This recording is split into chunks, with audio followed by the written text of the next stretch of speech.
Please subscribe Sadhguru Sai Creations.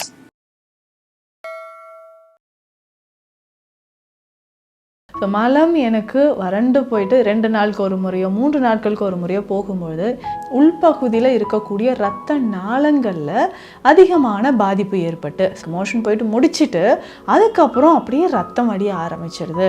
இப்போ மூலம் இருக்குது அப்படின்னா அதுக்கு பெஸ்ட்டாக நம்ம சொல்கிறது அப்போது இந்த பைல்ஸ் பிரச்சனையை தீர்ப்பதற்கு இந்த உணவுகள் தான் எடுக்கும். இந்த மாதிரி எடுக்கும்பொழுதும் உடல் உஷ்ணம் நமக்கு தனிய ஆரம்பிக்கும், பைல்ஸ் பிரச்சனையும் நமக்கு குறைய ஆரம்பிக்கும்.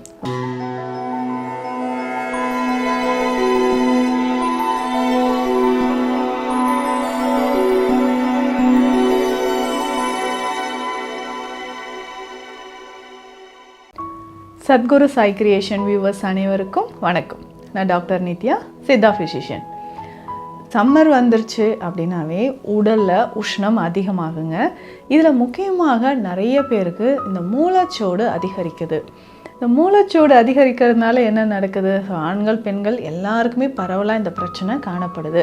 ஸோ கான்ஸ்டிபேஷன், அதிகமான மலச்சிக்கல் இருக்குது. ஸோ மலம் எனக்கு வறண்டு போயிட்டு 2 நாளுக்கு ஒரு முறையோ 3 நாட்களுக்கு ஒரு முறையோ போகும்பொழுது எனக்கு அதிகமான வலி இருக்குங்க. இதனால் ஆனல் ஃபிஷர் அப்படின்னு சொல்கிற பிரச்சனை வருது. ஆசனவாயில் வெடிப்புகள் ஏற்பட்டு இரத்த கசிவும் இதனால் வருது. ஸோ இந்த பிரச்சனை இன்றைக்கி நிறைய பேருக்கு இருக்குது. தொடர்ந்து இந்த மாதிரி இரத்த கசிவு இருக்குது, நம்ம இதுக்கான ட்ரீட்மெண்ட் எடுக்கலை அப்படின்னு சொல்லும்பொழுது இது பைல்ஸாக மாறுது. அப்போ பைல்ஸ் அப்படின்னு சொல்லும்போது நமக்கு ஆனஸில் உள்பகுதியில் இருக்கக்கூடிய இரத்த நாளங்களில் அதிகமான பாதிப்பு ஏற்பட்டு இன்ஃப்ளமேஷன் ஏற்பட்டு வரக்கூடிய ஒரு பிரச்சனை. ஸோ இன்ஃப்ளமேஷன் ஏற்பட்டு ஒரு வீக்கம் வர ஆரம்பிக்கும். அப்போ ஆசனவாய் பகுதியில் ரொம்ப அதிகமான ஒரு வேதனையை தரக்கூடியதாக இது இருக்குது. அப்போ மோஷன் போகும்போது என்ன ஆகுதுன்னா அந்த வீக்கத்தின் வழியாக அதிகமான ப்ளீடிங். நிறைய பேர் சொல்லுவாங்க எனக்கு மோஷன் போயிட்டு முடிச்சுட்டு அதுக்கப்புறம் அப்படியே ரத்தம் வடிய ஆரம்பிச்சிடுது. ஒரு 2 ஹவர்ஸ்க்கு அந்த பெயின் இருந்துக்கிட்டே இருக்குது, அந்த எரிச்சல், இது எல்லாமே இருக்குது அப்படின்னு சொல்லுவாங்க. ஸோ இந்த மாதிரியான ஒரு மூலம் இருக்கக்கூடிய நபர்கள் உணவுகளில் நம்ம என்னென்ன மாற்றம் செய்யணும் அப்படின்றத நான் சொல்கிறேன். அதுவும் இந்த உணவு பொறுத்த வரைக்கும் ரொம்ப காரமாக, ஸ்பைஸியாக, நான்வெஜ் இது எல்லாமே நீங்கள் கண்டிப்பாக எடுக்கவே கூடாது.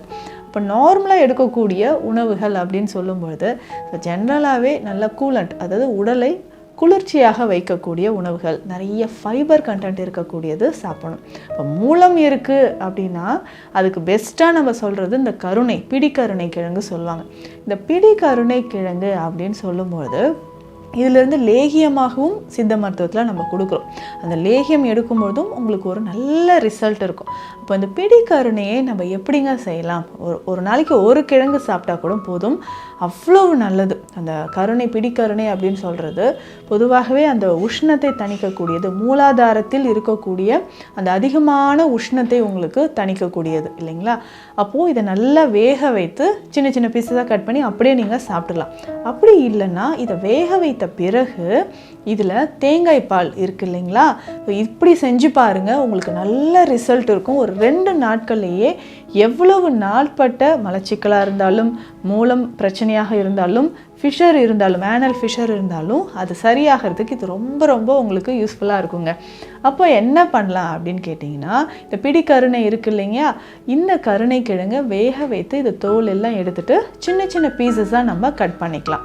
ஸோ கட் பண்ணி எடுத்துகிட்டு தேங்காய் பால் இருக்குது இல்லைங்களா, ஸோ இந்த தேங்காய் பாலில் நம்ம ஃபஸ்ட்டு எப்படி இதை செய்யணும், ஒரு ஸ்பூன் அளவுக்கு நெய் எடுத்துக்கோங்க.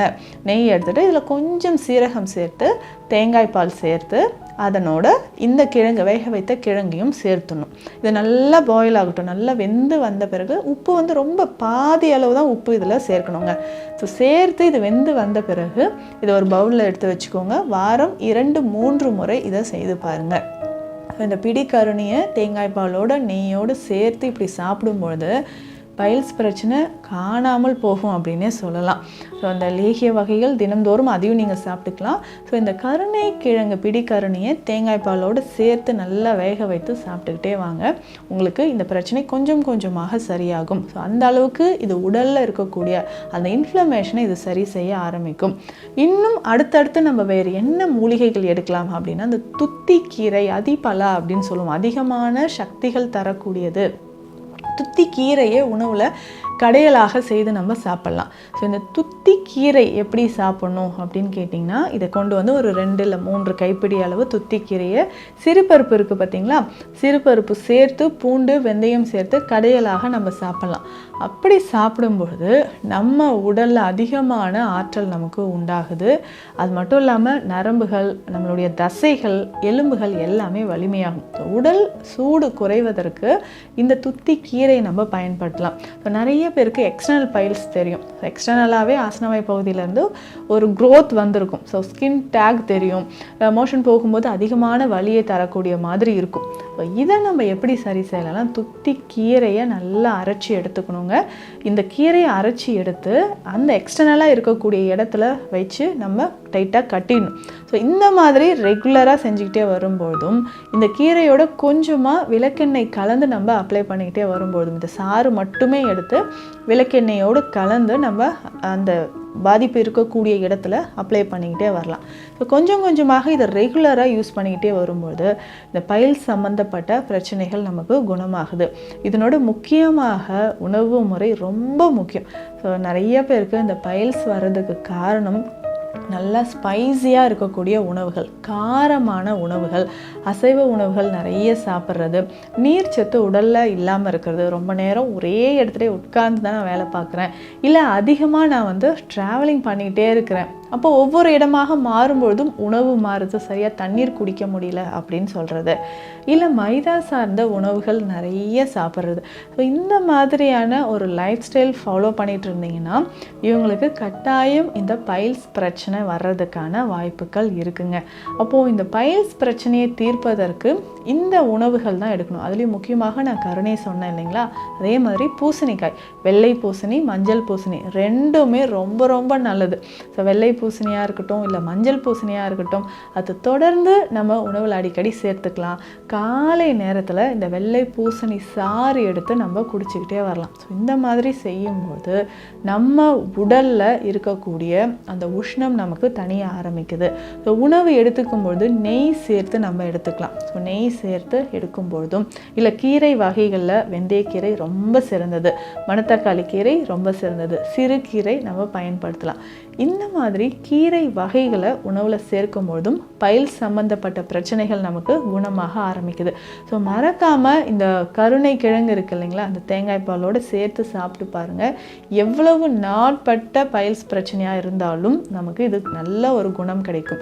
அதே மாதிரி சித்த மருத்துவத்திலும் சில மூலிகைகளை சித்தர்கள் நமக்கு சொல்லியிருக்காங்க. இதில் ஏலாதி சூரணம் நம்ம பயன்படுத்தலாம். பைல்ஸ் வருது அப்படின்னாவே உடலில் அதிகமான வெப்பம் இருக்கிறதுனால வர்றது தான். பொதுவாக அல்சர் இருந்தாலோ, குடல் பகுதியில் புண்கள் இருந்தாலோ ஏலாதி சூரணம் நம்ம எடுக்கலாம். அதனோடு சேர்த்து அசைச்சூரணம் அப்படின்னு சொல்கிற சீரகாதி சூர்ணமும் பயன்படுத்தலாம். இந்த 2 சூரண வகைகளை ஏதாவது ஒன்று நம்ம பயன்படுத்திக்கிட்டே வந்துட்டு இதனோட தொடர்ந்து காலையில் எம்டி ஸ்டொமக்கில் என்ன பண்ணணும், நீராகாரம் எடுக்கலாம். இல்லைன்னா கற்றாழை ஜூஸ் நம்ம எடுத்துகிட்டு வரலாம். ஸோ கற்றாழை மேல் தோல் எல்லாம் எடுத்துகிட்டு இதை நல்லா சின்ன சின்ன பீசஸாக கட் பண்ணி மிக்சியில் அரைச்சிட்டு கற்றாழை ஜூஸாக நம்ம எடுக்கலாம்.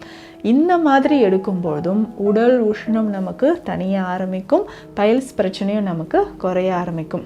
சித்த மருத்துவத்தில் இந்த மூலம் சார்ந்த பிரச்சனைக்கு நிறைய மருந்துகள் சித்தர்கள் சொல்லியிருக்காங்க. ஸோ அதில் சில குறிப்புகள் உங்களுக்கு நான் சொல்லியிருக்கேன், ரொம்ப யூஸ்ஃபுல்லாக இருக்கும்னு நினைக்கிறேன். மீண்டும் அடுத்த பதிவில் சந்திக்கலாம். நன்றி.